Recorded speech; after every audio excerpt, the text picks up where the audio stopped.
Selamat siang pemirsa, saya Egy Anggara. Kali ini saya sedang berada di Pondok Pesantren Aminul Ummah Wanaraja. Kali ini saya akan menggali informasi terkait kurikulum bidang sastra yang ada di Pondok Pesantren ini. Yuk ikutin saya untuk bertemu narasumber.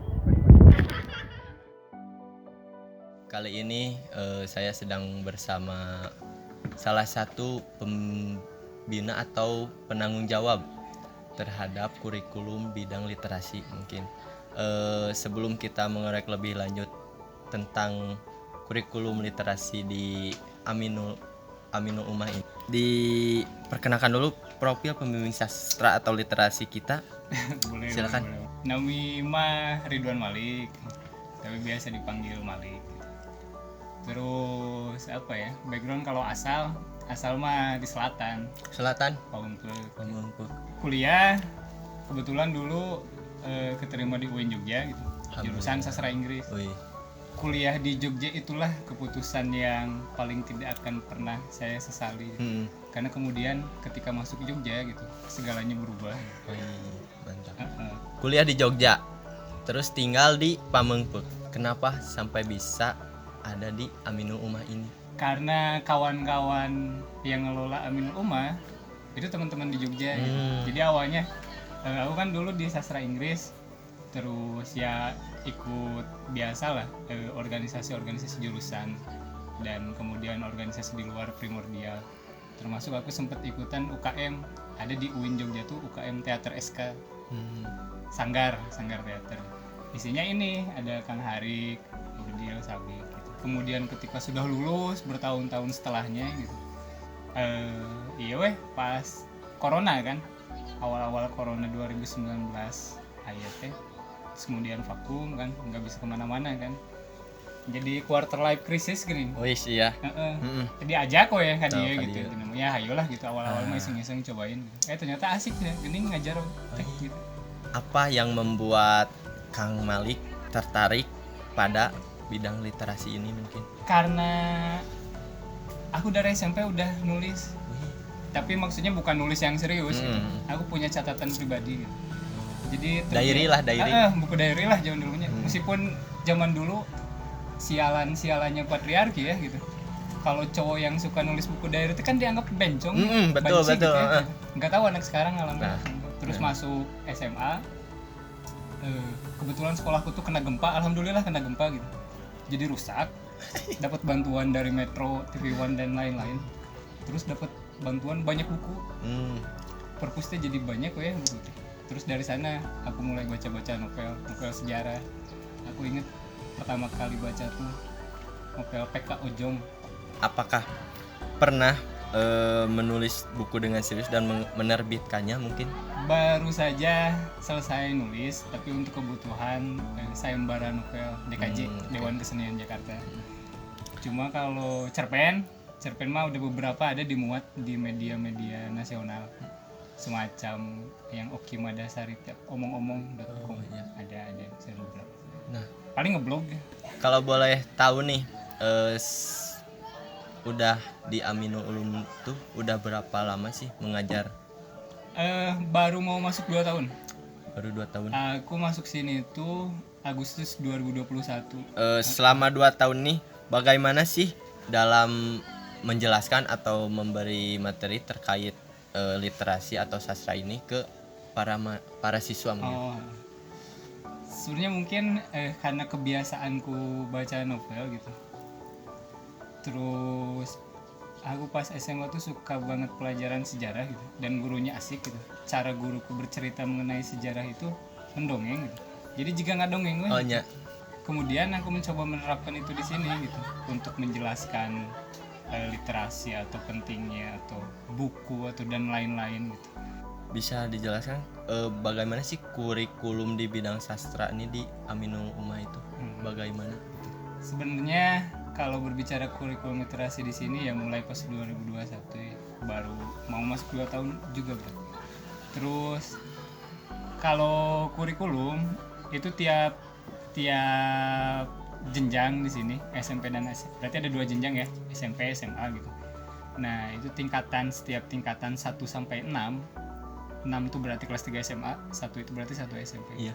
itu setiap semester ganjil genap dia punya buku bacaan wajib novel gitu. Nah, novel itu terus nanti di ampu ada pendampingnya gitu, ada pengampunya. Jadi nemenin baca, terus kadang seminggu sekali atau 2 minggu sekali ini ada pertemuan gitu. Dan kita bikin silabus dari novel yang kita baca gitu. Setelah itu kalau di akhir semester pembacaan novel itu sudah selesai dan seminggu sekali diobrolkan, didiskusikan, ngobrol-ngobrol, dibahas gitu. Di akhir semester itu kita bikin project setelah baca novel itu tuh. Nah, capaian utamanya kalau untuk anak SMP itu dia ditekankan untuk bisa bercerita. Jadi supaya capetan gitu. Jadi projectnya tuh nanti bisa video, kebanyakan video kalau anak SMP gitu. Capaiannya untuk anak SMP tuh supaya dia mampu bercerita ketika setelah membaca novel Untuk anak SMA dia mampu beropini gitu, sudah mulai membangun critical thinking gitu, belajar untuk berpikir secara kritis. Sempat dengar bahwa dulu pesantren kan menjadi basis literatur, sedangkan di pesantren lain sastra modern itu tidak dipelajari. Mungkin generasi Aminul Ummah ini yang terdahulu juga sastra tidak dianggap. Pendapat Kang Malik nih mengenai hal tersebut bagaimana? Karena senang baca aja gitu, yang ngedenger itu aneh gitu. Maksud aneh itu kenapa orang baca novel Terelie aja dimarahin gitu. Padahal aku pikir orang anu ngarajiana oge apal gitunya isinya gitu naon gitu. Juga tapi aneh bin ajaib, tapi kejadian gitu hal-hal semacam itu, dan ternyata gejalanya tidak cuma di pesantren ini kan. Cuma kalau sikapku terhadap hal-hal semacam itu apa ya, pengen merubah gitu, tapi aku sadar aku juga bukan orang yang naif gitu. Butuh effort, usaha, atau mungkin lebih ke kebijakan yang lebih struktural gitu, dan politis gitu, untuk merubah hal-hal semacam itu dengan cepat. Mungkin dalam karya sastra kan banyak hal-hal yang tabu atau tidak umum untuk diceritakan dalam berbincang sehari-hari. Mungkin ketika dibaca oleh siswa pasti akan muncul banyak pertanyaan-pertanyaan yang membuat siswa teh heran bagaimana menyikapi hal tersebut, yang mungkin karena kan tidak mengerti kan. Ya, aku pikir itu fungsinya ada pengampu di setiap semester tuh ada pengampu literasinya, supaya dia bisa meladeni pertanyaan-pertanyaan semacam itu. Dan aku pikir bukan indikator buruk gitu ketika anak-anak kemudian timbul rasa penasaran. Karena aku pikir pendidikan yang berhasil itu bukan yang bikin anak pintar, tapi bikin anak curious. Betul. Mengerti. Punya rasa ingin tahu gitu. Iya, tadi kan buku-buku yang wajib dibaca dan berkaitan dengan realisme sosial, mengapa memilih genre itu? Karena realisme sosial itu kan ya meren pendek katamu begini, diangkat dari sehari-hari ya gitu. Karena sastra atau literasi itu punya fungsi cultural refinement gitu, untuk mengasah budi pekerti gitu. Jadi si anak-anak itu ketika setelah membaca itu bisa melihat sekitar gitu. Maksudnya, oh iya, kejadian-kejadian yang ada di novel ini tuh ternyata ada juga loh, misalnya di kampungku gitu, atau di rumahku gitu, atau di lingkunganku gitu.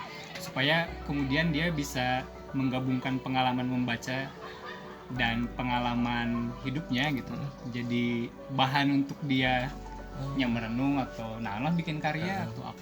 Bagaimana melihat perkembangan sastra atau literasi kedepannya di pesantren ini mungkin?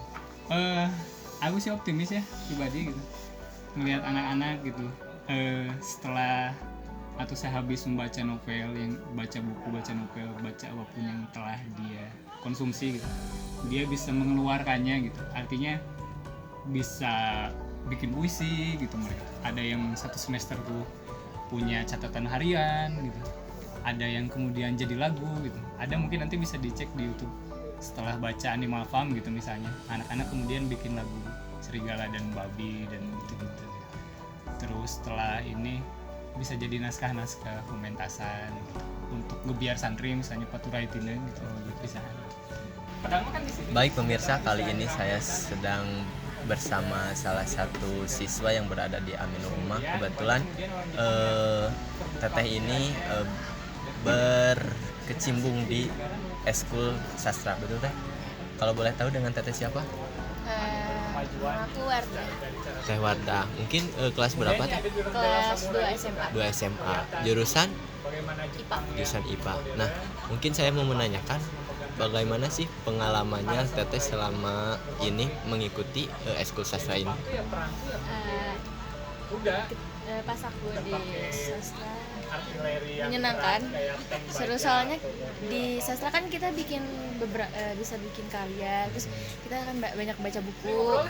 Nah terus kita juga banyak kayak pergi ke sana ke perpustakaan, atau kita diajak ke sebuah acara gitu. Oh, ya.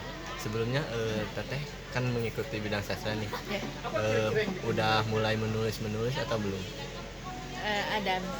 Ada sedikit mungkin, Ya. diary kecil mungkin ya. Yes. Terus mungkin pesan dan kesannya mengikuti Eskul Sastra itu gimana sih? Kesannya ketika aku ikut itu seru, soalnya ketika kita bikin karya kan kita tuh bisa bebas mengekspresikan diri kita kan. Betul, Jadi betul. Mengikuti Eskul Sastra ini udah berapa tahun? baru 2 tahun. Baik pemirsa, mungkin cukup sekian informasi yang dapat saya sampaikan. Saya Egi Anggara beserta tim pamit undur diri.